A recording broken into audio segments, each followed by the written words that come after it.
você achou? Lucas capítulo 10, versículo 25. O título que colocaram, né?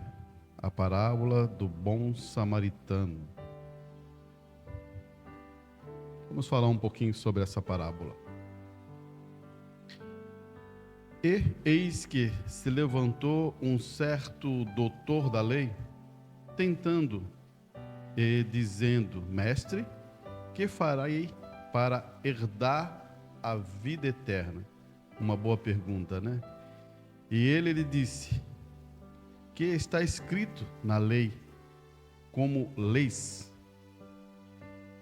E respondeu ele e disse: amará o Senhor teu Deus de todo o teu coração, e de toda a tua alma, e de todas as tuas forças, e de todo o teu entendimento, e ao teu próximo como a ti mesmo. E disse-lhe: respondeste bem, fazei isto e viverás. Feche seus olhos. Bondoso Deus, Pai Celestial, esse é um momento muito importante quando entramos diante da Tua casa, e esse é um lugar onde tem a Tua palavra, aonde lemos ela e o Espírito Santo vivifica no coração dos Teus filhos. Abençoa a cada irmão, a cada irmã que entrou por essas portas, e que eles possam ser grandemente abençoados, no nome do Senhor Jesus Cristo, é o que eu te peço. Amém e amém. Podem sentar, meus irmãos. Talvez usando a expressão, um doutor da lei. Ou, na nossa época, seria um advogado, né? Um doutor da lei, um advogado, que está perguntando a Jesus Cristo sobre a vida eterna. Olha, a gente se depara com essa situação e muitas vezes, muitas pessoas perguntam isso também. Como devo herdar a vida eterna? Mas ele não usa essa expressão e diz assim: como devo receber o Espírito Santo? Essa é a expressão que mais é usada e tem mais interesse nas igrejas. Falar como receber o Espírito Santo, como ter o Espírito Santo. E isso, nas igrejas e fora, eles têm um pouco de confusão com isso. Eles têm usado os dons para dizer que é o recebimento do Espírito Santo. Dons não é o recebimento do Espírito Santo. Eu só vou afirmar isso para a gente prosseguir. Muitas vezes digo que falar em línguas é receber o Espírito Santo. Não, isso é um dom de falar em línguas. Receber o Espírito Santo é muito diferente.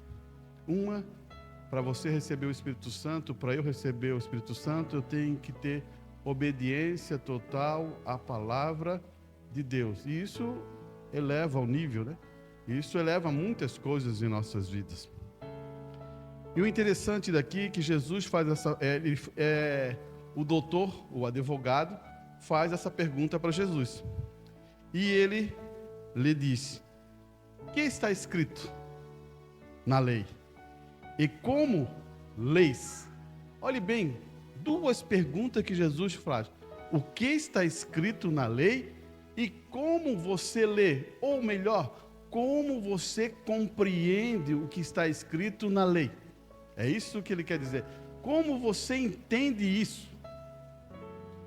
Interessante que ele vai colocar isso muito certo. Ele vai dizer, e respondendo ele, disse: amará o Senhor teu Deus de todo o teu coração. Primeiro, ele entrou na questão do coração. E de toda alma, que faz parte desse coração que está lá dentro. E de todas as tuas forças. E ele vai imprimindo. De todo o teu entendimento e todo o teu entendimento. Parou. Então, ele definiu coisas importantes ali para você pensar. Tem vezes que estamos realmente servindo o nosso Deus, ou amamos o nosso Deus de todo o nosso coração? Por que foi colocado isso dentro da palavra, de toda a tua alma? Então, tem pontos que vamos chegar essa noite para a gente entender isso. E agora um ponto importante. e ao teu próximo como a ti mesmo. Aí é difícil? Parece que... Como você vê isso? Como você compreende isso? Ao teu próximo. Talvez você vai dizer assim, não, meu próximo é o vizinho. Ou é um bom amigo que eu tenho aqui. Esse é meu próximo. Ou talvez aquela pessoa que talvez me ajudou. Esse é meu próximo. Isso é outra coisa que a gente também vai entender sobre isso. Que muitas vezes o nosso próximo pode ser até um inimigo. Olha, vamos ver se a gente consegue chegar a esse ponto onde Jesus vai mostrar isso. E o outro ponto que é importante a gente entender sobre essa parábola, que está dizendo aqui, ó. Disse-lhe Jesus, respondeste bem. Então ele está dizendo para aquele advogado da lei que ele respondesse bem. Agora tem um ponto aqui que eu quero frisar com vocês. Faze isso. Só essas duas palavras. Faze isso e viverás. Você percebeu aqui o que Jesus está dizendo? Ele está dizendo uma coisa assim, ó. Não adianta eu saber a lei e recitar a lei, mas eu tenho que saber uma coisa importante. Eu tenho que fazer isso, senão eu não vou viver. Ele diz, faça isso e viverás. É interessante isso, né?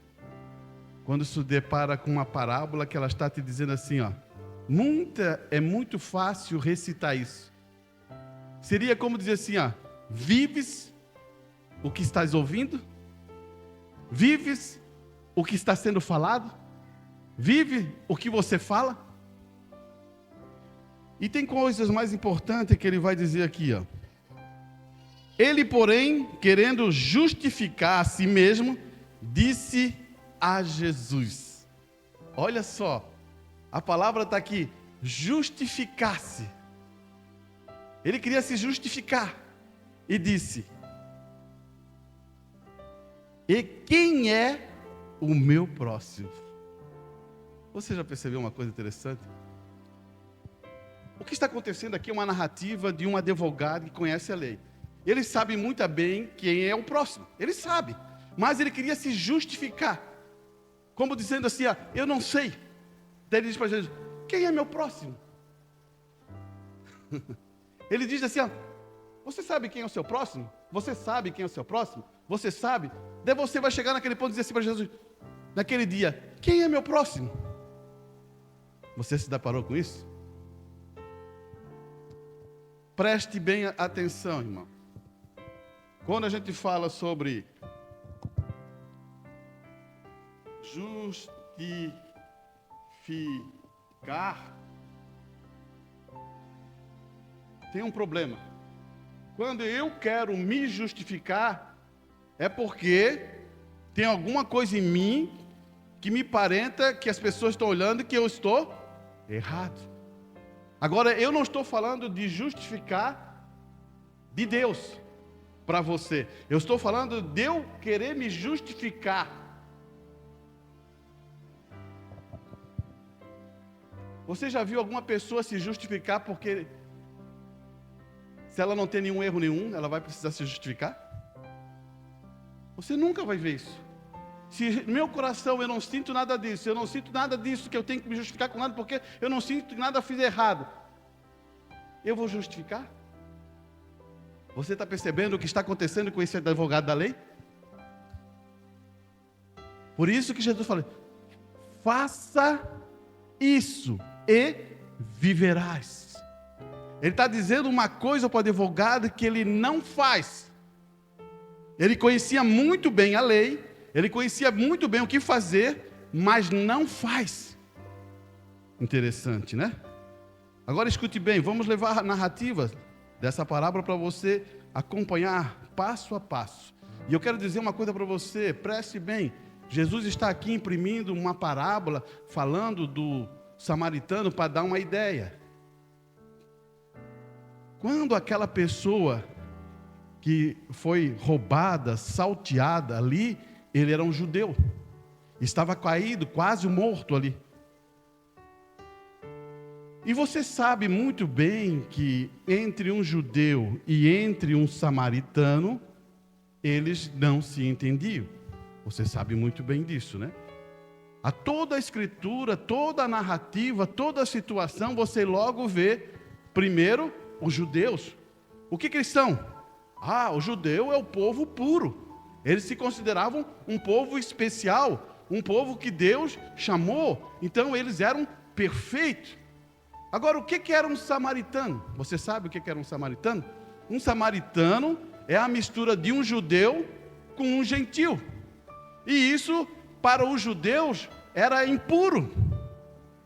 Eles consideravam, se um samaritano, se um judeu casasse com um gentil, é um povo impuro. E eles colocaram o nome de samaritanos. E existe o terceiro povo ainda. Esse somos nós. Você já viu alguma parábola quando ele diz assim, Jesus fala assim, eu não posso dar a comida dos filhos aos cachorros? Você se lembra disso? O povo gentil era quase considerado como cachorros. Nós. Você entendeu? Então existem 3 coisas que você deve entender para a gente entrar nessa parábola. E ele vai dizer assim, ó. E respondeu Jesus e disse: descia um homem de Jerusalém para Jericó, e caiu na mão de salteadores, ao qual despojaram, e espancando, e retiraram, e deixou meio morto. Preste bem a questão.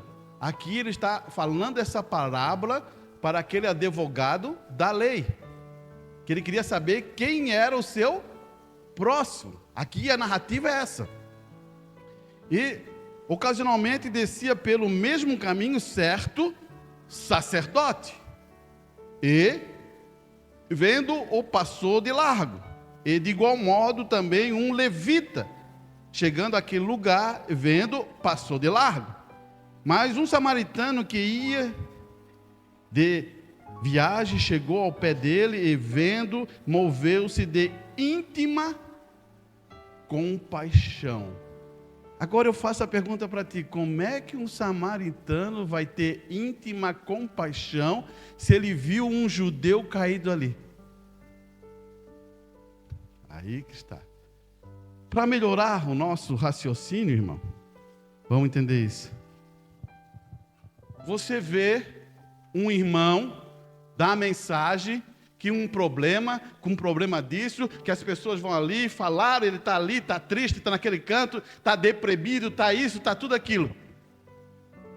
Daí tem que vir alguém lá de fora para ajudar essa pessoa, porque dentro da igreja não tem ninguém para ajudar.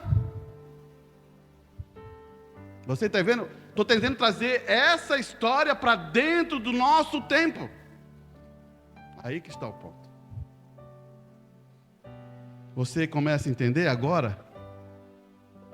Quando Jesus imprime que foi um judeu que foi roubado, espancado, estava machucado, estava tudo ali, e quando vem um sacerdote, depois veio o outro, e se afastaram e não quiseram, e eles eram da mesma linhagem, do mesmo grupo.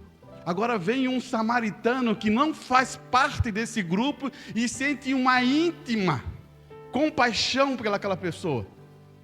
E ele vai dizer aqui, olha aqui. Mas um samaritano que ia em viagem chegou aos pés dele e vendo, moveu-se de íntima compaixão. E aproximando-se, atou-lhes as feridas, deitando azeite e vinho, e pondo sobre a sua cavalgura, levou-o para uma estalagem e cuidou dele. E partindo outro dia, tirou 2 dinheiros e deu ao hospedeiro e disse: cuide dele, e tudo que ele mais gastar eu te pagarei quando voltar. Daí a pergunta, né?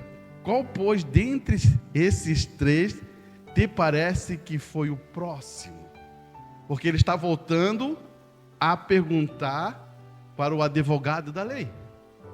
Aquele que caiu nas mãos dos salteadores. E ele disse, porque usou de misericórdia para com ele. Disse, pois Jesus vai e faz da mesma maneira. Você percebeu isso? Jesus deu duas coisas para... Uma ele diz, faça isso que você viverá. Agora vai e faça isso. O que ele está dizendo? Aqui estão pontos importantes para você ver. Hoje vivemos numa era, isso é para a gente poder entender o assunto, vivemos em um tempo difícil, irmãos, onde nascer de novo, ou ter o Espírito Santo, é muito mais difícil em um sentido, porque os nossos pensamentos e as nossas ações estão muito ligadas com as coisas do mundo. E esse é o maior problema que eu vou dizer que Deus teria de libertar as pessoas. Quando você se inclina com as coisas do mundo, você vai ser sujeito a muitas outras coisas e ainda de tudo, Deus é misericordioso e ajuda nós nessa jornada. Mas Deus quer que nós tivemos as mesmas qualidades, como o exemplo que Jesus deu sobre um samaritano que tinha íntima compaixão. Escute bem aqui. Mas ele, querendo justificar-se, disse a Jesus, e quem é o meu próximo agora? Como mencionei anteriormente, se você sente que está em uma situação em que precisa se justificar, então você está em uma situação em que suspeita de alguma coisa. Em outras palavras, quando você sente que precisa se justificar, é quando pensa que outra pessoa não está pensando em você como você pensa em si mesmo. Isso significa que seus pensamentos, ou seu foco estão em si mesmo e não nos outros. É isso que Jesus está tentando fazer esse advogado entender. É por isso que Jesus conta a seguinte parábola. Irmãos, quando eu quero me justificar, o meu foco está errado. Por que isso? Vamos entender isso, vamos entender. Você é um cristão? Você está entendendo o que estamos falando aqui? Então, você sabe como ter o Espírito Santo? Daí você pode dizer para mim assim, ó, obediente. Obediente à palavra, me dá o direito ao Espírito Santo. Daí Jesus fala para o advogado, faça isso e viverá. Você pegou? Obediência total dá o direito ao Espírito Santo. Daí ele fala assim para o advogado, faça isso. Não é só palavras, você tem que fazer. Você começa a entender? E a própria palavra, o próprio mensageiro diz uma coisa importante. Viver por outro é ter vida eterna. Viver para o outro é ter vida eterna. Escute aqui. Agora não esqueça que os judeus e os samaritanos, ele está falando daquela condição que eu falei, tinha muito pouco a ver com os outros. Lembre-se da mulher do poço, ele está dando uma referência da mulher do poço. Quando Jesus lhe pediu de beber, ela disse, em João 4:9, ela diz assim, ó, então disse a mulher da Samaria, perguntou-lhe, como é que tu, ele está apontando para Jesus, sendo judeu, me pede de beber, que sou uma mulher samaritana? Você está vendo aqui a dificuldade já? Havia uma separação entre os judeus e os samaritanos. Por isso que quando Jesus pede água para lá, ela diz assim, você não sabe que eu sou uma mulher samaritana? E por que você está pedindo água para mim? Porque os judeus não tomavam água que um samaritano tocasse a mão aqui, ó. O que Jesus está fazendo? está quebrando barreiras, quebrando coisas, para mostrar um sentimento à pessoa. Muitas vezes estamos trancados por sistemas, informações que aprendemos, que será que nos liberta? Olha aqui. Ele vai dizer assim: pois os judeus não têm relação com os samaritanos. Assim vemos diante de nós uma cena de homens de Jerusalém. Um judeu a caminho a Jericó, que foi roubado, espancado e ferido. Então vemos um sacerdote e um levita vindo em direção. Mas quando vê deitado ali ao longo da estrada, se desvia do caminho para evitar esse homem que é igual a ele, um judeu. Agora, se você quiser aplicar isso hoje, poderíamos dizer que este é um homem que está na mensagem. Você escutou o que eu falei, né? Que está na mensagem, e ele foi ferido, maltratado por alguém, qualquer um, não importa, para a história, não é que maltratou este homem, mas aquele que poderia ter feito algo para ajudá-lo depois do fato, e não o fizeram. Esse é um problema muito grande, irmãos. Hoje você não vai ver uma pessoa ser espancada, não vai ser, mas muitas vezes dentro da própria mensagem, eles são espancados com a palavra, ou são banidos e tirados pela palavra. Eu quero dizer, eles usam a palavra no modo errado para levar para outro caminho. E isso não deve ser feito de maneira nenhuma. Escute aqui.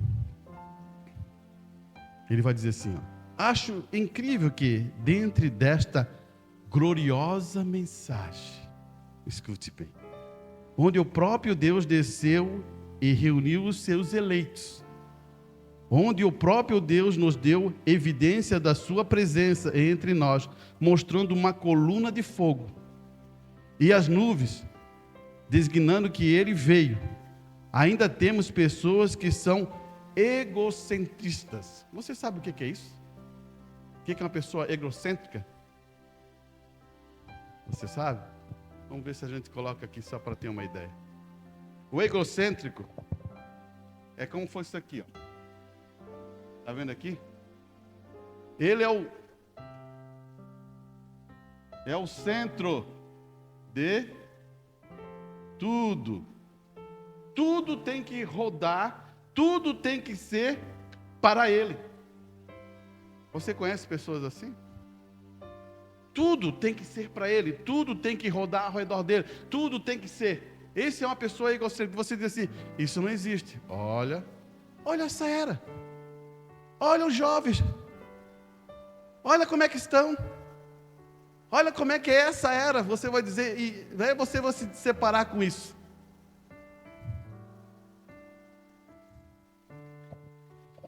Que na verdade evitam outras pessoas.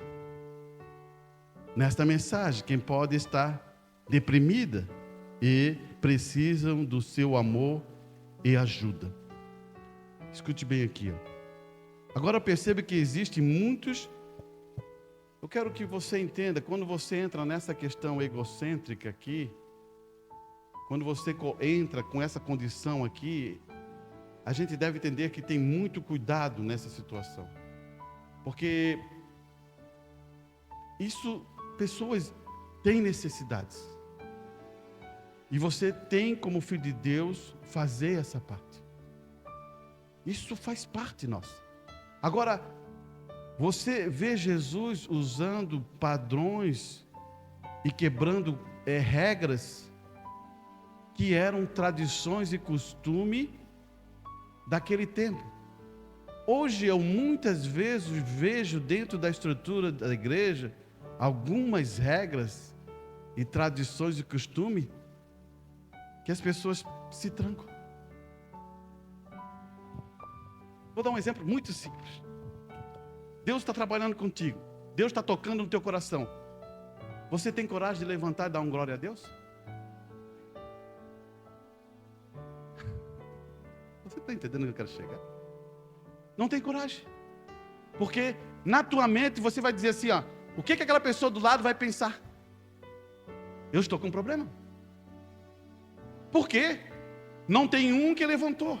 Mas se um começa a levantar aqui, outro levanta aqui, outros, irmãos, na época do irmão Brana, homens de fé se levantavam, ele saiu andando assim, ó, andando pela igreja assim, ó, e glória, e voltava e sentava no seu banco.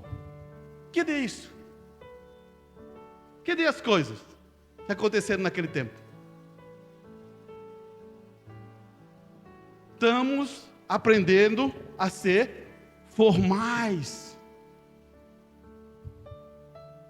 Como Deus pode trabalhar com gente formal? Você é um cristão.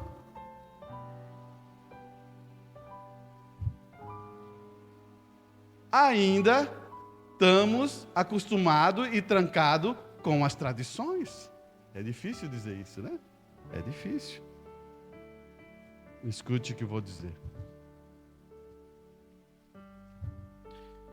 Eu quero ler a questão de ser egocêntrico.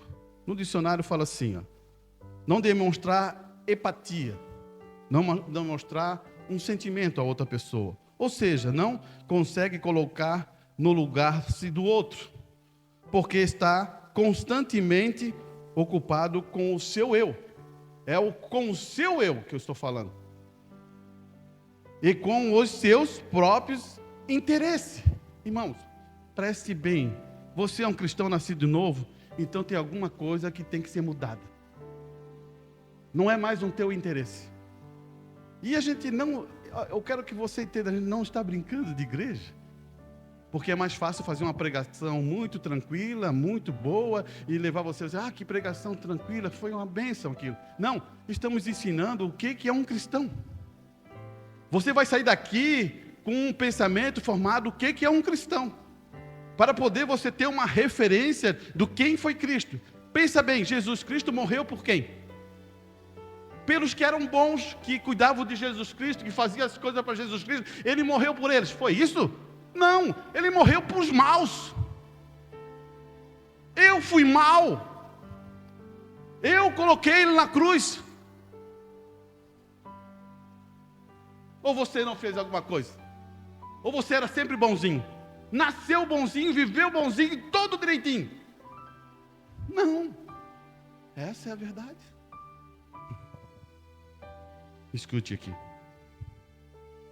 Ele vai dizer assim: esse dia no Calvário, a mensagem, ele era apenas um homem perfeito. Jesus era apenas um homem perfeito. Ele deu a sua vida e fez um exemplo para você agora. O que devemos fazer? Agora, a primeira coisa que devemos dizer é: Jesus nunca viveu para si mesmo. A primeira coisa, quando você diz assim, eu sou um cristão, ele vai dizer assim, Jesus nunca viveu para si mesmo. E não aprendemos, entramos todos os dias, entramos para essa igreja, entramos e conseguimos trancar o nosso conceito em nosso coração e queremos viver para nós. Primeiro é para mim, depois eu vou fazer para os outros. Não é isso. Ou mudamos os nossos conceitos, ou nunca vamos ir para o arrebatamento. De maneira nenhuma. Não se engane. Eu não posso me enganar e não posso pregar outra coisa que vai dizer, vai ser muito fácil, vai ser assim. Não, é luta. Estamos em uma guerra. Olha aqui, ele vai levar aqui, Jesus nunca viveu para si mesmo. Sua vida foi gasta pelos outros. Isso é perfeitamente vida eterna. Agora a gente tem que entender o que é viver para os outros. O problema é entender isso.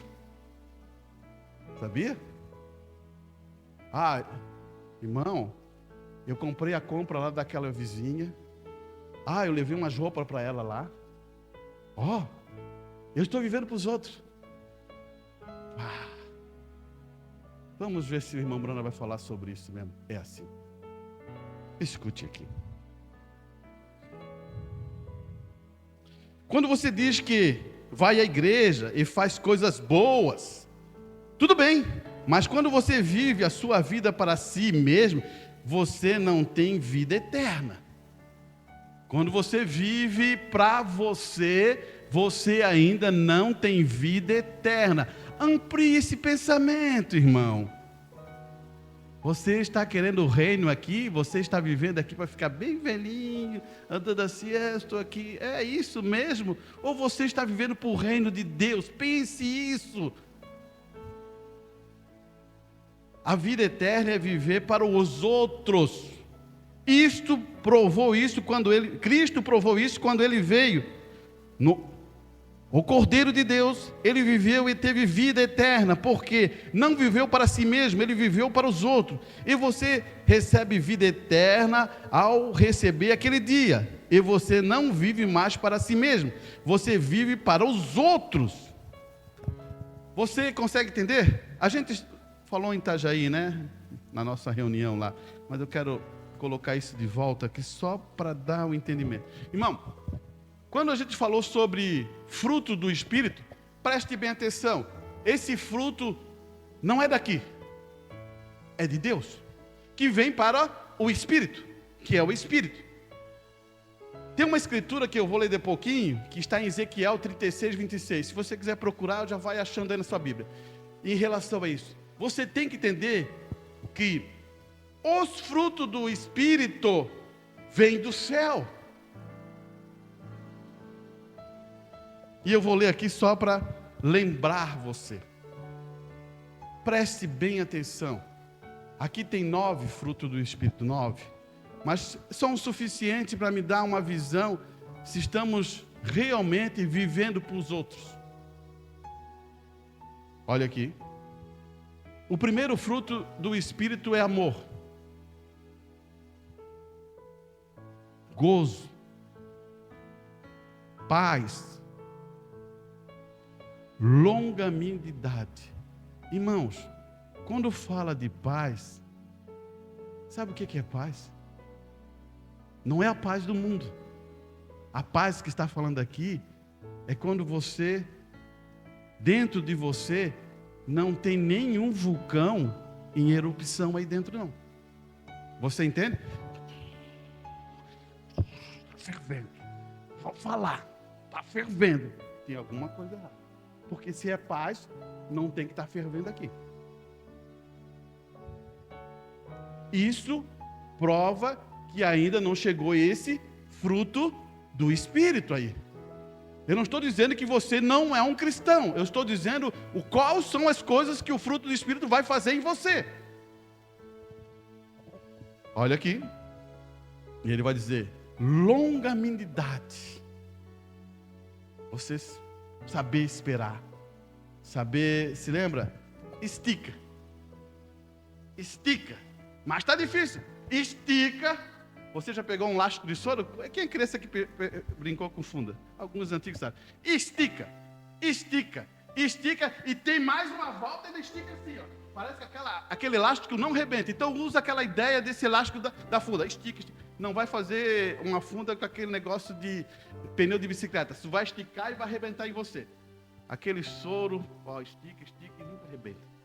É para você entender. Longanimidade é isso. Tá difícil. Estica. Não vou aguentar. Vai. Do que estou falando? Do teu próximo. Você entendeu? Eu estou falando do próximo. Tem vezes que já é difícil. Mas se você está com o Espírito Santo, o que vai acontecer? Você vai esticar um pouco mais. Olha aqui. Daí fala sobre benignidade. Depois ele fala bondade. Depois ele fala de fé. Você sabe que fé é revelado a você. É a palavra.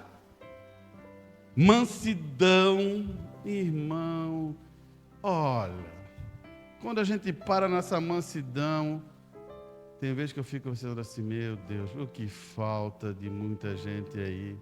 Eu não sei se falta orelho ou falta a mansidão, entendeu? Tem alguma coisa aqui que não está funcionando. Não sei se é a correção ou a incredulidade a correção. Porque fruto do Espírito manso é manso. Eu não estou dizendo que você sabe o que é manso, né? Você sabe? Manso, já vou dizer para você, manso não é bocó. Manso não é fraco. Manso não é incapaz. Manso não é isso. Manso, você consegue ver um leão? Lá na África, um puro leão? Você consegue ver um leão que virou cordeiro? Olha só, Jesus é o leão da tribo de quê? Judá. Da tribo de Judá. É o leão. Mas quando João vê lá em Apocalipse, vê um cordeiro ensanguentado. Você é isso? Você é um leão que se tornou cordeiro pelos frutos do Espírito? Por isso que eu estou falando. Você considera que Jesus é um bocó? Um fraco? Incapaz? Porque está sangrando? Morreu pelos seus.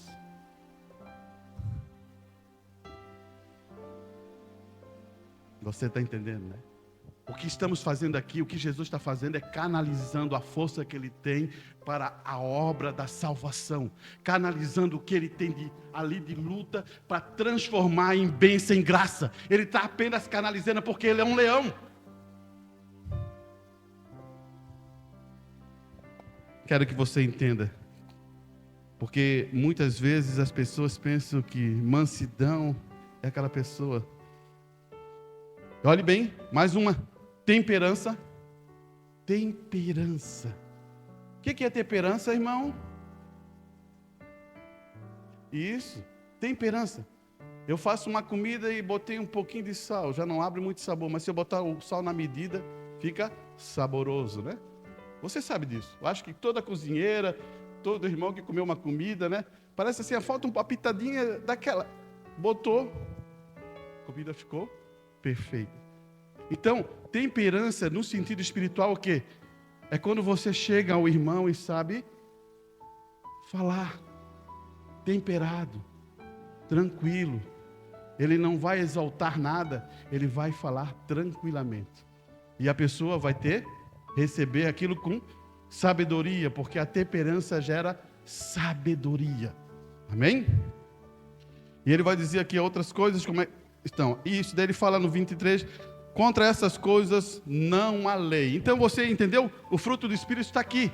Agora isso veio do céu. E isso é colocado no Filho de Deus. Agora, você quer isso? Quando você quer isso, você tem que entrar de novo, que Jesus fala, faça. Faça. Quando você quer essas bênçãos, faça. Você é um filho de Deus? Faça. Olha o que ele vai continuar dizendo aqui. Ele vai dizer assim, provou isto, quando ele veio no Cordeiro de Deus, ele viveu e teve vida eterna, porque não viveu para si mesmo, ele viveu para os outros. E você recebe vida eterna, recebe aquele dia, e você não vive mais para si mesmo, você vive para os outros. Daí ele vai firmar o pensamento. Alguém diz, como você pode suportar e permitir que alguém chame de nomes tão feios? Como você vai suportar? Essa é uma boa pergunta, irmão. Quando você começa a escutar as pessoas falando coisas mal de você, e isso, como você vai fazer? Quem está falando é o irmão Brana, isso. E as pessoas dizem, está assim, assim, assim. E como eu vou suportar isso? Você sabe? Olhe bem. Por isso que aprenda uma coisa, não lute contra carne e sangue. Ame as pessoas. Quando você tem isso dentro do seu coração, você vai pensar assim, alguma coisa está errada com o meu irmão. Vou orar pelo meu irmão, para ajudar ele, que Deus possa abrir o entendimento em sua vida. Vou orar pela minha irmã, porque ela não compreendeu ainda a Escritura. E eu quero que ela possa ter entendimento da Escritura para ser uma boa cristã. Olhe bem aqui o que o irmão Bruno vai dizer. Agora não são minhas palavras, são a dele. Ele vai dizer assim, como você pode suportar e permitir alguém chamar de nomes tão feios? Você não vive mais para si mesmo. Você entende isso? Você não vive mais para si mesmo. Você cumpre a palavra. Então, o que o irmão Bruno está... Eu vou te entender o que o irmão Bruno está dizendo sobre isso. Se eu não vivo mais para mim, Então, quando aquela pessoa está atingindo, e eu não estou vivendo mais para mim, quem vive em Cristo está vivendo para mim, e eu estou vivendo em Cristo Jesus, e sou prisioneiro de Cristo, ela está aflorando a quem? Ela está combatendo a quem? Você já sabe? Jesus Cristo. Não é aquela pessoa. Porque ele vive como Cristo pediu para viver. Então, ele não está mais. Ele está batendo é em Cristo Jesus. Olha aqui. Ele vai dizer: você vive para os outros, para poder redimir esse homem. Você se torna filhos. Aleluia. Você é um filho de Deus, você tem que se tornar filho. Para viver para os outros, você tem que se tornar filho. Esse é o requisito de Deus. Ele mandou Jesus Cristo, ele mais velho, para mostrar como se vive. E você, se for você um filho, você vai viver para isto. Toda a sua vida você vai viver para esse jeito. E o problema é que a igreja esqueceu que eles eram filhos. É o que a igreja esqueceu, de ser filho. Eles esquecem várias vezes que eles são filhos. Eles não podem fazer isso. Irmão Branham, ele tipifica muitas coisas importantes em nossas vidas.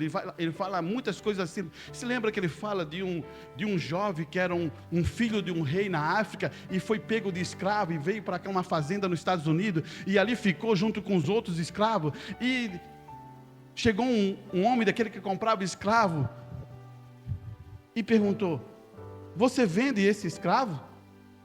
Não, esse escravo eu não vendo. Mas por que você não vende? Ele come alguma comida diferente? Não, ele não come uma comida diferente. Ele é tratado diferente? Não, ele não é tratado diferente. Mas ele era um filho de um rei lá na África. A ação dele, a postura dele, a maneira dele conduzir a sua vida, refletia até nos donos de escravo. Você percebeu? Muitas vezes nós agimos do jeito que não é para agir. Agora veio o filho do rei e provou para nós como devemos viver. Você já pensou? Ele veio. Deus não deixou nada para você dizer assim: ah, não sei como é que é isso. Ele trouxe o próprio filho para mostrar como devemos viver. Olha aqui. Viver para os outros. Bem, irmão Branham, eu posso viver para este irmão porque ele, com certeza, é um bom homem. Você começou a entender agora aqui? O irmão Branham está dizendo: eu posso viver para esse homem porque ele é um bom homem. Não é isto. Não é isto. Espera aí. Eu vou saudar só aqueles que me saudam? Você está entendendo a escritura? Não. Viva para aquele homem que te odeia. Você está entendendo agora? Igreja, você está amadurecendo mesmo? A palavra está aqui para mostrar. Você tem que viver para aqueles que te odeiam. Viva para aquela pessoa que te mataria se pudesse. Uma pessoa que vai te matar. Mas deve você dizer: matar como? Ela vai presa. Não, matar na influência. Porque a própria palavra diz: quando você fala mal de uma pessoa, você está matando. Você não é isso que ela fala? É isso. Influência. Mata outra pessoa. Mas não importa. Eu sou um cristão, eu sou um filho de Deus, eu amo Ele, vou orar por Ele, vou pedir a Deus. Porque você acha que só porque você é um filho de Deus você não sente isso? Sente. Mas você usa o que Jesus nos ensinou: amar uns aos outros. Irmão Branham está afirmando muito pensamento para você entender. Isso nunca vai ser uma brincadeira. Foi isso que eles fizeram com ele. Eles o mataram. Ele morreu para salvá-los. Isso é a vida eterna. Quando você tem isto em seu peito, você está enfrentando o céu. Mas você sacrificará suas próprias coisas. Desiste delas como a ovelha da sua lã. Você olha em direção ao Calvário. Já escutei vários irmãos falar para mim: mas vai suportar isso? Vou suportar. Vou suportar. Vou amá-lo. vou amá-la. Porque eu sei que Moisés foi testado, eu sei que Elias foi testado, eu sei que Jesus Cristo foi testado, eu sei. Então eu tenho que saber que eu também vou ser testado, você também vai ser testado. Então você tem que já estar com isso aqui, para saber, quando as provas virem, você ter isso em certeza em seu coração. Não deixe isso destruir a sua fé, não deixe isso destruir a sua vida. Prossiga firme, e Deus dá a paz que o mundo não tem, Ele dá aquilo que eles não podem ter. Olha aqui, espero que isso ajude você a chegar a um lugar. Isso é o tabernáculo, isso que todas as pessoas têm que fazer, é descobrir o que você é e qual é o seu propósito. A igreja não vai,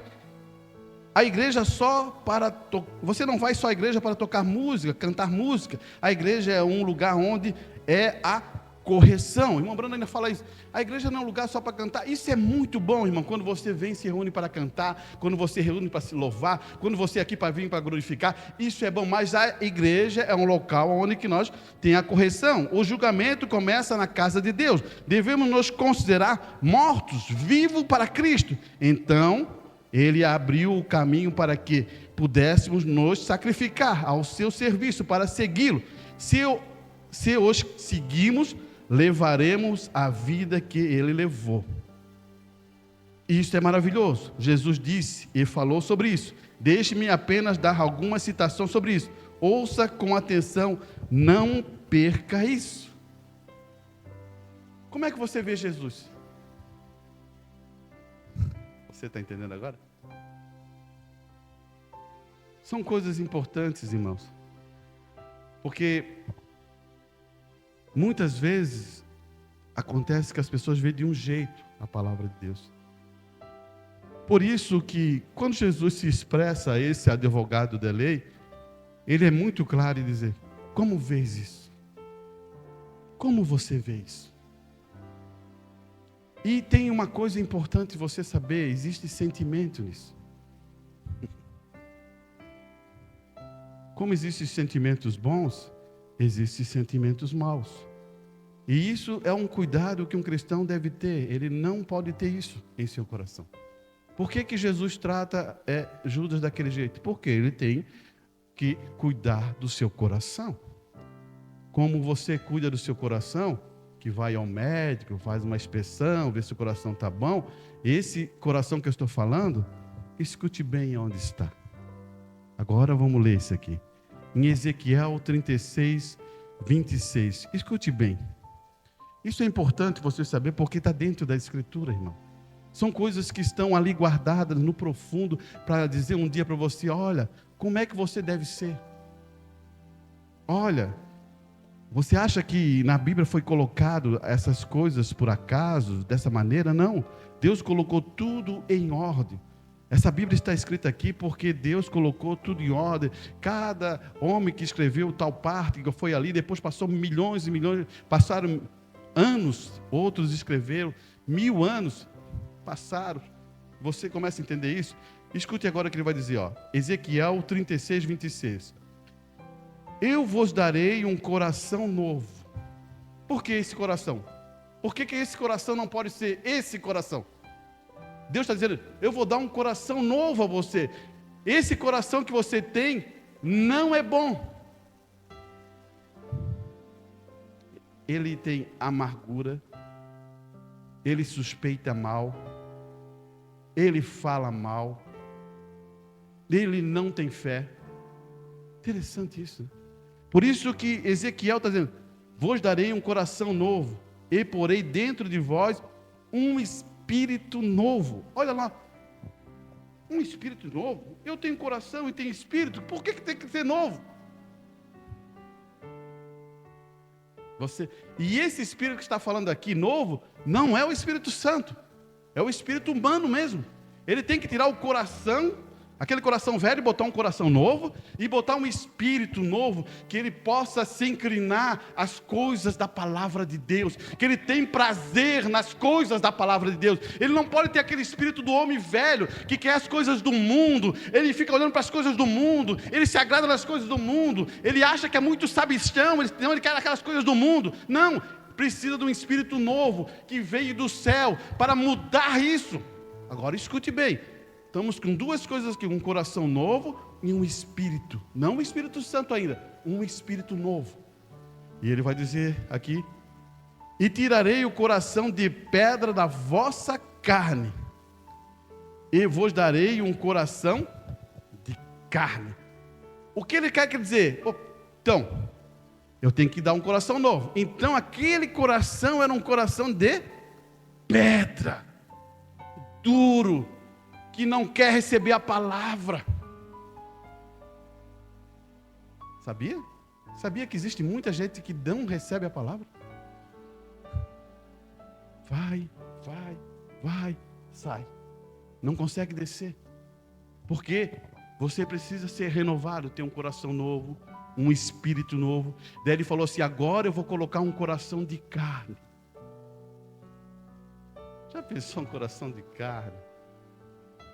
Eu acho que quando ele fala no coração de carne, ele vai dizer assim, é um coração que tem sentimento, que sente as necessidades, que tem empatia com as pessoas, que vê as necessidades das outras pessoas, que tem íntima sentimento pelas pessoas quando estão passando por provas e lutas. Esse é um coração de carne. Agora escute bem aqui, o 27. E porei dentro de vós, agora sim, o meu espírito, e farei que andeis nos meus estatutos, guardeis os meus juízos, e os obedeceis. Disse? Agora, depois de ter um coração novo, um espírito renovado, e agora Deus vai trazer a um processo tremendo, que é você receber o Espírito Santo. E quando você recebe o Espírito Santo, você vai guardar a palavra, você vai amar a palavra, você vai sentir as necessidades dos outros, você vai viver por você mesmo. Não? Você vai viver para você? Não. Você vai viver para os outros, né? Então você viu o que está dentro da Escritura? Daí você diz: mas irmão Arantes, como eu vou conseguir isso? Como eu vou fazer isso? Eu só posso dizer para você assim, ó, hoje Ele está aqui. E eu quero falar outra coisa para você. Eu não posso dar o Espírito Santo para você, mas Deus pode dar o Espírito Santo para você. Você quer? Então Ele pode estar, Ele vai te dar. Agora, isso tem que estar entre você e Deus. Eu só posso falar a palavra através do poder da fé. Agora, isso tem que ser gerado em você. Você entendeu? Escute aqui, ó. Estamos quase finalizando. Tem outra coisa importante aqui. Aqui, Jesus disse que naquele dia que eles separaria as pessoas como ovelhas e os cabritos. Ele diria aos bodes: fique do lado esquerdo, e as ovelhas fique do lado direito. Ele disse à cabra: afaste de mim, porque tive fome e não me deste de comer, tive na prisão e não visitaste, estava nu e não me vestiste, tive sede e você não me deu de beber, fiquei doente e você não me visitou, então afaste de mim. E sobre essas ovelhas ele disse: tive fome e vocês me alimentaram. Está falando da ovelha. Observe, não deixe de entender isso. A igreja, guarde isto em seu coração para sempre. Foi feito de forma tão inconsciente. O que ele está dizendo? Primeiro ele está dizendo assim, ó, esse grupo foi para cá, esse grupo foi para cá. Aqui estavam as ovelhas e aqui estavam os cabritos. Depois ele diz, ele dá o relato que está numa parábola. De novo, ele está explicando uma parábola dizendo assim, ó, esses aqui não fizeram nada. Agora, houve outro grupo que fez, mas quando Jesus faz a indagação, ele diz: aonde foi isso? A indagação é interessante. Aonde que o Senhor estava com fome e eu dei de comer? Aonde que o Senhor estava com sede e eu dei de beber? Essa indagação dele fica assim: aonde foi? Você percebeu qual é essa indagação? A indagação está aqui, irmão. A natureza dessa ovelha é a natureza, é aquilo ali. Ele faz aquilo com naturalidade. Ele não faz pensando assim: pô, eu tenho que fazer. Isso sai de você naturalmente. É por isso que o irmão Brando assim: uma ovelha não precisa se forçar para fazer lã, sai naturalmente. É isso que Jesus está falando dessa questão dessas ovelhas. Ela faz sem pensar. Ela ajuda as pessoas naturalmente. Ela não fica calculando, dizendo: agora eu ajudei aquela pessoa, eu ajudei aquele, eu fiz assim. Ele não faz estardalhaço. Aquilo para ele é natureza. Você sabe o que é natureza? Então vou tentar colocar para as irmãs entenderem. Você sabe o que é uma essência? A essência de um perfume é aquilo que é o perfume. Tem vezes que você compra um perfume com 10% de essência, não é nada. É um perfumezinho muito fraquinho, ou 20%.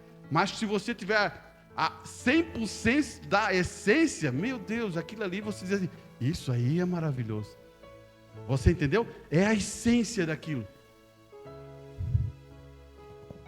Quando a gente vai comprar perfume muito baratinho, eles vão te vender 10% de essência. É isso que eu quero que você entenda. Mas estou te voltando isso para o lado espiritual. Irmão, a essência que está em você vem do céu. Então isso você vai fazer naturalmente. Porque Deus quer dar-te um novo coração. Escute aqui. Observe, não deixe de entender isso. Isso, igreja. Guarde isto em seu coração para sempre. Foi feito de forma tão inconsciente. As pessoas não fazem isso por cumprir dever. Um homem que te dá uma coisa ou outra porque deveria fazer, um homem que te alimenta porque deveria fazer, ele tem uma ideia egoísta. Isso nos toca, irmão. Você deve parar para pensar sobre isso. Eu tenho que fazer, porque senão, eu vou para o inferno. Não, isso está errado. Isso você faz livre. Escute aqui. Deveria ser a sua própria vida, a sua própria ação. Foi então surpreendente a essas ovelhas que elas disseram: Senhor, quando tiveste com fome, não te quisemos te alimentar, ou não tivemos que te alimentar, como tivesse sede, e te demos de beber, quando tivesse doente, e te ministramos. Foi tão automático, por amor. É apenas a vida deles viva nele. Deus deixe as pessoas verem o que o Calvário fez por nós. Então, a coisa ficou automática. Quando você estava: Senhor, nós nunca soubemos disso. Veja o que Jesus se virou e disse: tudo o que fizere a este, a mim fizeste. Vida que vai sendo o quê? Multiplicada, irmão. Não pensar duas vezes, não pensar sobre isso, mas você está tão morto para si com as coisas desse mundo, e tão vivo em Cristo, e tão andando na estrada que está, essas coisas são apenas algo automático. Você simplesmente faz isso. Você agora está entendendo como é que é um cristão? Você consegue entender como é que é um cristão? Ele faz essas coisas automático. Ele não é forçado para fazer. Isso foi a natureza dele, é vida dele. Ele vai fazer, não importa se for aqui ou lá, ou com quem, o que fez, o que não fez, a qualquer um ele vai fazer isso. A quem é bom, a quem é mau, a quem é isso, ele não importa disso, ele está fazendo, porque essa se tornou a natureza de Cristo em sua vida. Você entendeu isso? Amém?